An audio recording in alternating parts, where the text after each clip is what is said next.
We are going to speak today about patient complains that she has either no period or delayed period. So we have two types of patients. One she has previous period, and this is called second amenorrhea.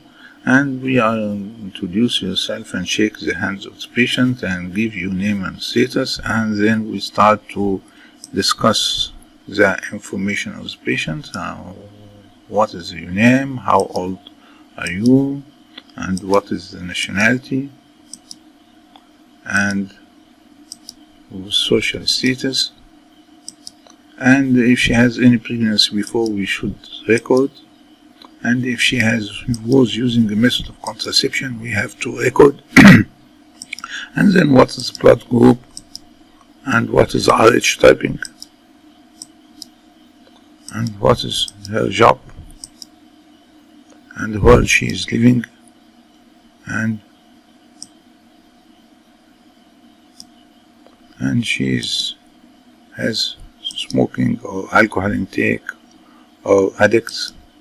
If she is smoking, we are going to ask about how many cigarettes she is smoking per day and for how many years she is smoking.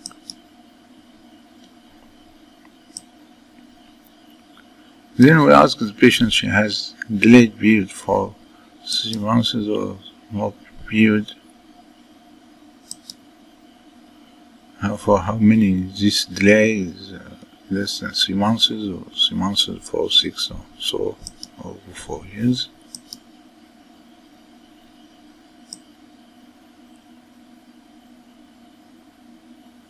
We should ask about her menstrual history, the age of menarche, when she gets the first period, and when she last period, and her cycle was regular or irregular. If the cycle is regular, we are going to ask about the length of the cycle and the duration of the period, and how many napkins is used per day, and for how many days she bleeds.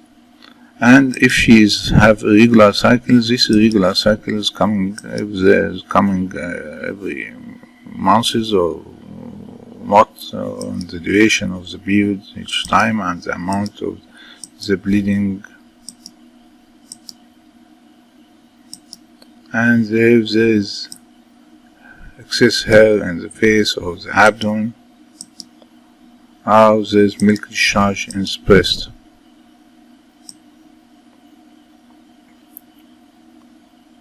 We will ask that she has premenstrual tension in case of regular cycles, mood change, or breast heaviness, or intermenstrual bleeding.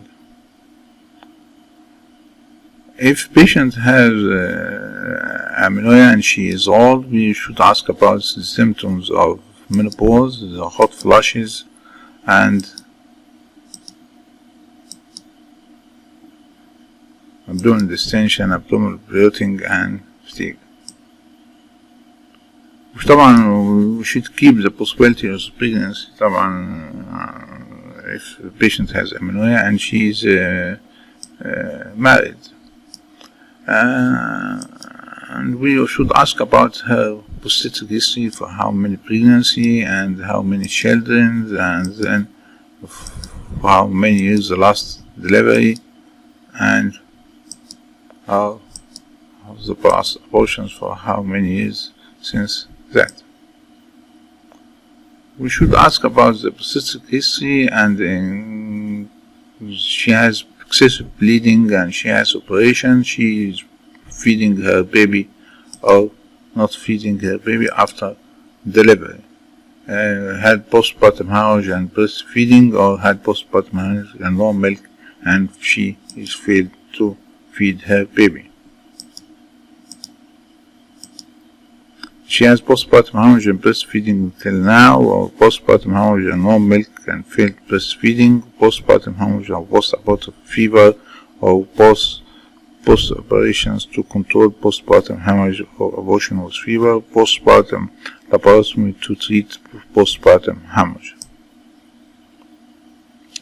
This is how to take the obstetric history in analysis when the first pregnancy occurs and any pregnancy duration of pregnancy and any problem during pregnancy, and when the pregnancy ends, what's gestational age, and then if case of delivery, we should determine the method of delivery and the newborn outcome, male or female, and the weight, and any postpartum complications, and any neonatal complications, and the patient breastfed or not.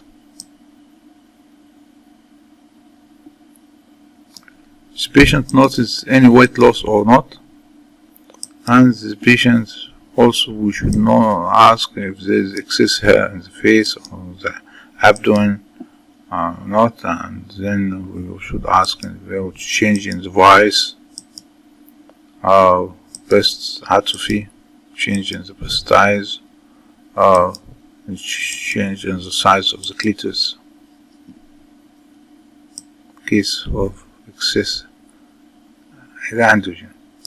We should ask about any psychological problem, loss of friends, or failed on the exam, or she has exam, or marital troubles, or death of one relative, or phobia of disease. Or if she is practicing regular exercise or not, sport for national medal, or sport, no sport activity, or sport for international medal, or sport for lose weight, or sport for activity for keeping health. And should ask about the method of contraception she has used, because sometimes after use of progesterone implants or progesterone injections, patients may have delayed period. We should ask about any previous operations, so laparotomy, evacuation, curettage, and venous sunk the patients.